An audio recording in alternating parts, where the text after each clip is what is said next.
নমস্কার বন্ধুরা, আমি অপূর্ব চলে এসেছি আরো একটি নতুন ভিডিও নিয়ে। ছবিতে থাকা এই ব্যক্তিকে দেখুন। এই ব্যক্তিটি ইংল্যান্ডের বাসিন্দা। তিনি সাধারণ কোনো মানুষ নন, তিনি হচ্ছেন একজন বড় মাপের অভিনেতা। আমাদের ভারতে যেরকম শাহরুখ খান, সালমান খান, অমিতাভ বচ্চনের মতো, তিনি হচ্ছেন ইংল্যান্ডের ঠিক সেই মাপের বড় অভিনেতা। তার ধর্ম হচ্ছে খ্রিস্টান, কিন্তু তাকে ভালো করে লক্ষ্য করুন, তার হাতে ভগবান শ্রীকৃষ্ণের ট্যাটু করা রয়েছে এবং আমাদের হিন্দু ধর্মের যে 7 চক্রের কথা বলা হয়েছে, সেই 7টি চক্রের ছবি অন্য হাতে আঁকা রয়েছে। এই বিষয়টি নিয়ে সাংবাদিকরা তাকে প্রশ্ন করেন, তখন তিনি উত্তর দেন যে তিনি যখন খুব ডিপ্রেশনের মধ্যে দিয়ে যাচ্ছিলেন, তিনি যখন খারাপ সময়ের মধ্যে দিয়ে যাচ্ছিলেন, তখন তিনি ভাগবত গীতা পড়া শুরু করেন এবং ডিপ্রেশন থেকে বেরিয়ে আসেন এবং সব রকম সমস্যার সমাধান এই ভাগবত গীতা থেকে পেয়ে যান। তিনি আরো বলেছেন যে ভাগবত গীতা হলো এমন একটি গ্রন্থ, যে গ্রন্থটি তার জীবনকে পুরোপুরি পাল্টে দিয়েছে।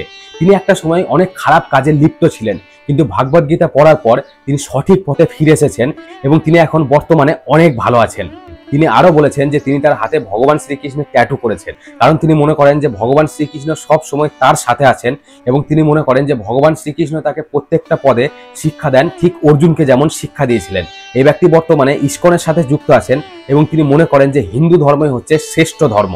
এবং তিনি এটা বলেছেন যে ভাগবত গীতা পড়ার পর শ্রীকৃষ্ণ অর্জুনকে ঠিক যেভাবে শিক্ষা দিয়েছিলেন, তিনি সেখান থেকে শিক্ষা নিয়ে বর্তমানে তার জীবন অতিবাহিত করছেন এবং তিনি প্রত্যেকটা পদে সফল হচ্ছেন এবং তিনি মানসিকভাবে অনেক শান্তিতে আছেন। ইসকন হচ্ছে এমন একটা সংগঠন যে দেশে বিদেশে হিন্দু ধর্মে যেভাবে প্রচার করছে, সেটা কিন্তু অভাবনীয়। তাই ইসকনকে জানাই অসংখ্য ধন্যবাদ। ভিডিওটা এখানেই শেষ করছি। যদি ভালো লাগে লাইক, কমেন্ট, শেয়ার এবং চ্যানেলটা সাবস্ক্রাইব করে পাশে থাকবেন। হরে কৃষ্ণ।